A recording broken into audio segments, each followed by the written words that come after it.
Developing at this hour following calls for the Crook County superintendent's suspension. We're hearing from Dr. Melissa Skinner in a letter to the community. Parents and students want answers, specifically concerning her role in potentially reassigning the district's athletic director. Skinner, who was unable to attend this week's board meeting due to a family emergency, says in part, quote, "I have been following the unfolding events as closely as possible and remain fully committed to addressing the matters within my control upon my return.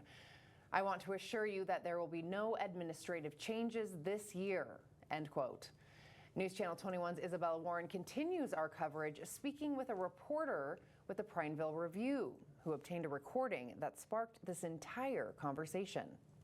On Monday, December 9th, the Crook County School Board met for what local publication the Prineville Review is saying was an illegal executive session.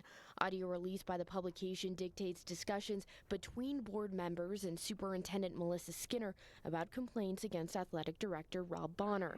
In the recording, board members, who we can identify, discussed 8 complaints filed against athletic staff that mentioned Bonner, including his handling of a complaint from a parent in 2023 over bullying and inappropriate conduct allegations against former volleyball coach Jessica Mumm. The whole purpose of the executive session is for the privacy of the public official employee. In this case, it was Mr. Bonner.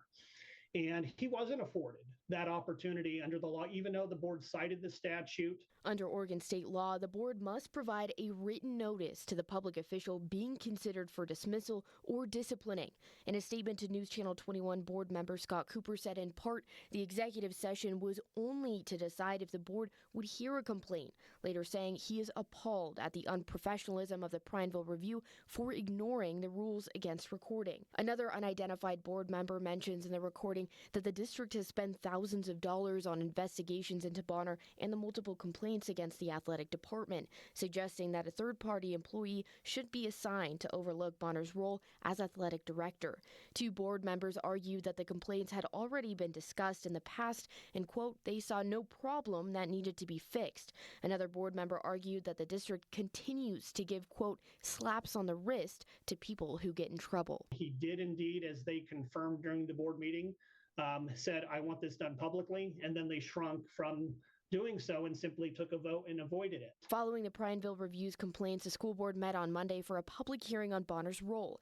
Hundreds of students and parents attended the meeting, calling for the suspension of Superintendent Skinner. The board voted 4-0, recommending the superintendent not go through with her decision, but there was no discussion about Bonner's complaints.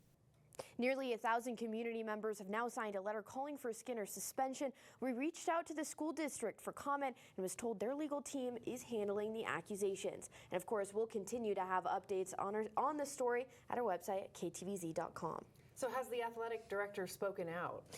We did reach out to Rob Bonner for comment. He said he will be sending us a statement, but we have yet to receive one. Okay. We're still tracking this story. Lots more to it. Thank you, Isabella. Thank you.